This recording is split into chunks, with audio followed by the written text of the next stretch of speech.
Hello, kidlets. This is your lecture section 3 on the moon, looking at lunar impacts, and we will also be looking at terrestrial impacts. So remember, if something has an asterisk by it like this, that means that it is extra information for those of you that are looking for a deeper understanding, but not something that you would be assessed on. So the effects of impacts became really apparent when we had the Shoemaker-Levy impact on Jupiter back in 1994. That was when the reality of the devastation of impacts really kind of hit home. So we talked about this one in class, where we had a comet that was torn apart by the tidal effects of Jupiter. We could see this fragmentation here, and in a couple passes around Jupiter was drawn in by its gravity and impacted Jupiter. And had this been an impactor that hit Earth, this came in at 60 kilometers a second. It came in incredibly fast. It was a pretty large impactor, and at that speed, with a direct impact, that would have been a global event on Earth. So there are a few things that did not transfer over perfectly into this program, such as the kinetic energy equation. This should be mv squared, not mv2. So there are a couple things in here that I will correct that just didn't transfer over from PowerPoint to this recording program. So again, this would be for greater understanding the kinetic energy and momentum equations, but you do need to know that the major effects of impacts have to do with momentum and kinetic energy, which are both a direct result of mass and velocity of the impactor. So hypervelocity impacts have to do with the angle of incoming impactors or orbital debris, whatever it may be. And if something comes in a direct impact as opposed to a low angle impact, the direct force can be 1,000 times greater. So these can be equivalent to explosions. So oftentimes these come in so quickly with such direct force that they burn up, but these are much more likely to then impact the ground. If things come in at a low angle, at a lower impact velocity, they have time to burn up in the atmosphere. Whereas if something comes in at a really high angle and a direct strike to Earth, it's coming in at such a great velocity that it doesn't have the time to burn off all of that extra kinetic energy. So these create much larger explosions. And sometimes these can detonate above ground, such as the Chelyabinsk impact that we'll take a look at in class. That happened in Russia back in 2013. That came from the sunward side, and that was an airburst that detonated about 30 kilometers above Earth's surface. It still broke windows within about 1,000 square miles. If that had happened over Moscow, it would have been devastating. There were still some casualties from some broken glass. So that really, again, drove home what some of the effects of impacts are, and that we're not totally immune to this. So the impact cratering we can see as the face of the moon, the light and dark areas on the moon. We've looked at these in terms of Maria and Highlands. And the way these different impactors form, there are some different stages of crater formation. So we have the initial impactor, which can become embedded in the ground. We can see a shock wave that is then sent through the surrounding regolith in the case of the moon. We then have the impending explosion, which is proportional to the size of the original impactor and the kinetic energy that it carries, resulting from the mass and velocity. We then have some features that are pretty typical of impacts that form as a result of those impacts. So we can see here in the northern hemisphere of the moon, we can see some ejecta rays. We can see that it looks like there's a raised rim. Raised rims and a central peak are pretty typical of large craters. And looking at impact craters is pretty spectacular to see through a telescope. And the best way to see these is a first and last quarter moon. Looking at a full moon is actually kind of tough because looking at the terminator, or the boundary between the night and day portion of the moon, creates enough contrast to where you can really see the full features of the craters. So this really breaks down the different stages of crater formation. We can see that when that initial impactor embeds itself within the soil, which happens very quickly, we have a shock wave that can be sent through the surrounding material. We can also have a layer of impact melt that can vary depending on the energy that it carries and the initial mass. So we can have a layer of melt that can happen around the initial excavation site.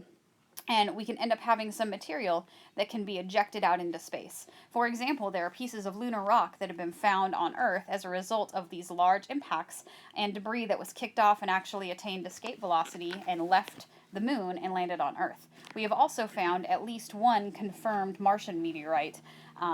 It's called the Allen Hills meteorite that was found in Antarctica, which was from the same process where Mars was impacted by an impactor large enough to eject it, reaching escape velocity of Mars, and then fell to Earth. Probably took a couple million years for that to happen. So after the excavation stage, we have energy that is going in multiple directions. We have shock waves coming up to the initial excavation site and then shock waves being sent away. So this can be very much like an explosion where you have this heat that is transferred to the surrounding area in terms of the moon, the regolith, the soil for Earth. And then we have this resulting modification. So our final crater will have a central uplift. We'll have slump blocks that happen around the edges of the crater. We have ejecta, which is ejected away from the crater. And we can have areas that are collapsed around it. The asteroid that I did my thesis research on had a very large 500-kilometer impact at the South Pole, and the peak at the center of that is the largest mountain in the solar system. It is far higher than Everest, far higher than the Olympus Mons volcanoes that are on Mars. It was 50 kilometers high, so it is the largest mountain in the solar system, and this is how it is formed. It's formed from uplift. It's just a very low gravity body, so the uplift was able to happen at a higher rate than it was on larger gravity bodies. So here are a couple examples of two different composition impactors. Carbonaceous chondrites have to do with asteroids that form closer to the sun that contain carbon-rich elements. Iron asteroids, which would be our second case here, are really just the remnant cores, which are what most asteroids are. They've already had their crust and their mantles blasted away, and you're left with just the iron core. Irons tend to be a little further out in the asteroid belt. Carbonaceous chondrites are much closer. Irons have a lot longer survival rate in space. There are a couple of features of this slide that did not transfer over. For example, this R is supposed to be the mu for density, and these 3's here are supposed to be cubed, and I apologize for that. It didn't transfer over perfectly. So we have two different cases here. And again, our kinetic energy equation, where we have a carbonaceous chondrite, which is, we can see a much lower density than our iron, and also has a much smaller diameter. So our carbonaceous chondrite is coming in with a 20 kilometers per second velocity. We can see it's about 20 meters in diameter, and then we have our iron, which is a much greater density and a much bigger size, coming in at a much greater speed, and that energy can be equivalent to megatons of TNT. So we can see our first case was equivalent to about 20 Hiroshima bombs. Here's, of course, Hiroshima. So that would, of course, be devastating. That would be a very large localized event. But then in case 2, 1,000,000 megatons, this would be a global event. So this is a much higher energy. And Earth sustains lots of evidence of these impacts happening before. And impacts are really important to study because this is the only potentially preventable natural disaster. There are whole groups, the Planetary Defense Organization that works for NASA, that is entirely devoted to tracking the orbits of near-Earth asteroids, potentially hazardous impactors, in order to have enough lead time to divert their orbits. Blowing them up is not the answer. We do not want to have one iron asteroid that is then 1,000 fragments of that iron asteroid. We just have more impactors that still carry the same kinetic energy. So that's not the answer. We want to then deorbit them or alter their orbit. So we want to have enough lead time to be able to do that. So simple craters look different than complex craters. These are much more bowl-shaped. We can see it doesn't have, we've got an ejecta ring, but it's really largely localized. It's not ejected far from the crater rim. We don't have a central peak. These would have been much smaller diameter, much lower velocity. So you can still have an area of impact melt, but it's much smaller, much more localized. Whereas the complex crater has a much larger area of melt, and that melt is very specific to impactors. This is not metamorphic rock that is just heated from the Earth. This is a very, this completely changes the chemistry and the composition of this surrounding area. So you then have a new rock, which is melted as a mixture of the original terrestrial rock and then the impactor itself. So complex craters are very, have this central peak. We have the slump blocks. They have features very specific to them, and a simple crater would just have that bowl shape. This is the most famous example. This is called the Barrier Crater, otherwise known as Meteor Crater. This is in Arizona. This is about an hour northeast of Grand Canyon. If you ever make it out that way, this is pretty awesome to see. This was equivalent to 2.5 tons or megatons of TNT. This is about 1 kilometer wide, and the original impactor in this case was about the size of a bus. So you can see how much devastation that causes. And we can see here that there is some ejecta. This happens on Earth as well. We can see some uplift and of the crater rim, and there's a tiny little peak there because this was not a large impactor, but this definitely left its mark. This is only about 30,000 years old, so in geologic history this happened very, very recently. So again, a reminder that these hazards do exist, although we are pretty confident that we have tracked the orbits of all very large asteroids. So things that are larger than about 100 meters present a much larger challenge. Anything in the kilometer range, you're looking at a pretty large regional event. Anything bigger than 10 kilometers would be a global event. So here are a couple examples of some pretty typical complex craters. So here we can see the ejecta blanket. Here you can't really see the typing because it's spread it out, but these are some secondary craters. And remember, we talked originally about dating with craters and how we can see areas that are very saturated with craters or older, and we can just get these relative ages due to the complexity and the saturation of craters within a given area. So we can see in this area it's not saturated, this area is. That is probably because all of the ejecta covered this. So this impact happened and it covered the remnants of older impacts. So that's how we can generally date an area. So the new one would have covered up evidence of the older ones. And a lot of times that debris that gets kicked off into space, if it doesn't attain escape velocity, it doesn't actually leave, it can crash back down and give us things like secondary craters. And sometimes that's tough to tell which is an original crater and which is a secondary. But secondary craters are, again, features of large impacts. So here's another example where we can really see the slump block. We can see the central peak. We can see the ejecta rays. So these are some sites of confirmed impacts on Earth. So notice that there's not a whole lot in the ocean. Pretty tough to be able to detect those in the ocean without X-ray satellites looking at different topography and terrain. But we can see all of these places on land where we found them. We can see not a whole lot in Central Africa, not a whole lot up here. Places that are really tough to actually access, such as Siberia, we can't confirm those. But these are all confirmed sites.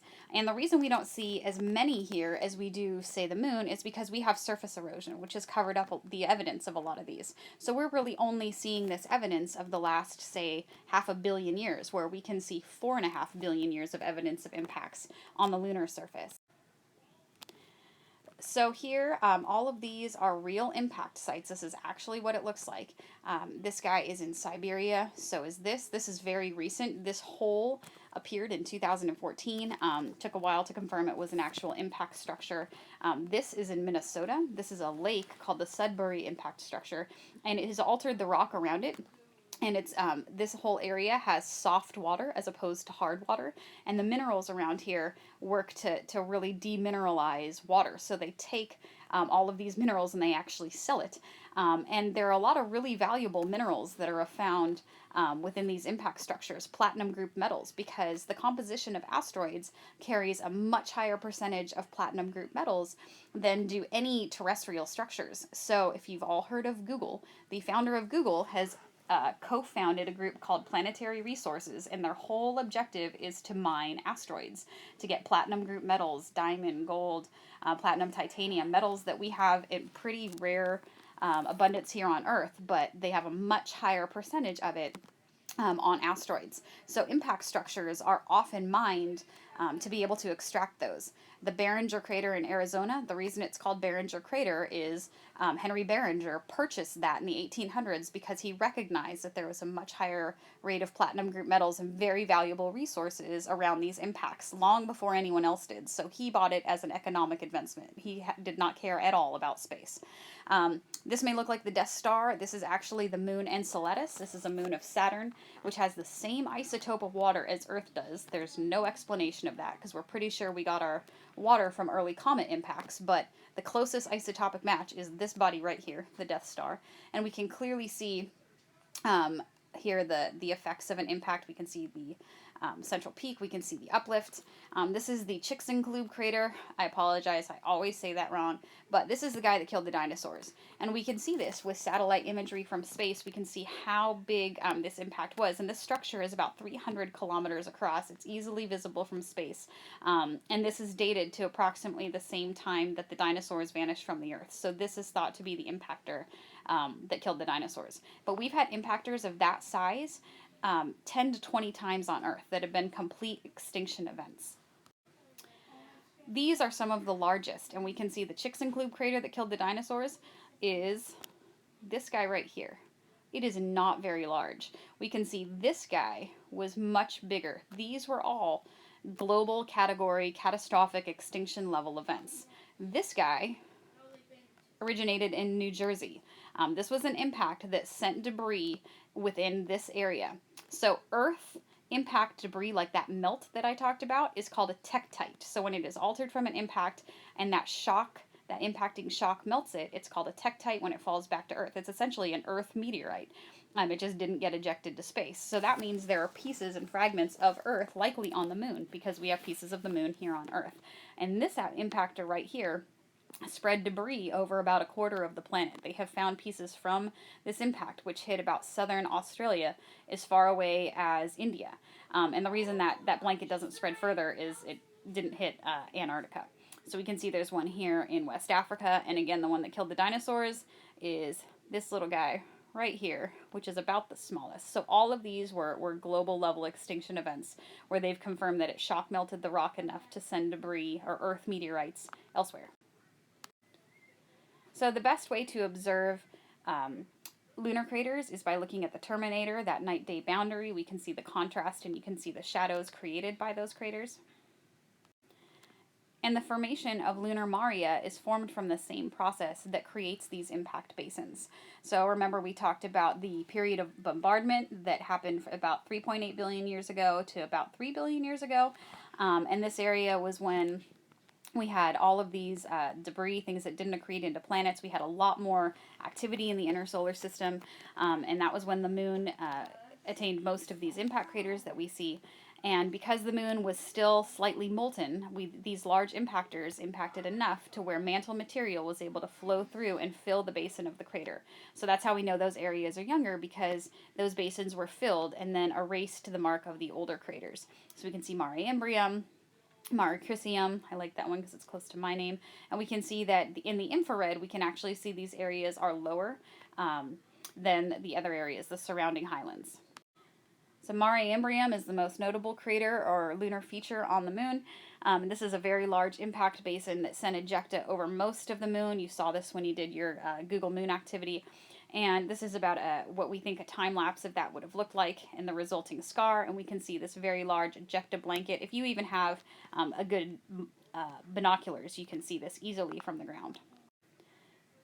Obviously, this is an artist's rendition, but this was probably what the dinosaurs saw when the moon was impacted with that impactor to create Mare Imbrium. So it would have definitely been something that was seen on Earth. So please make sure you watch this video by the time we do our impact labs this week, and I will see you soon.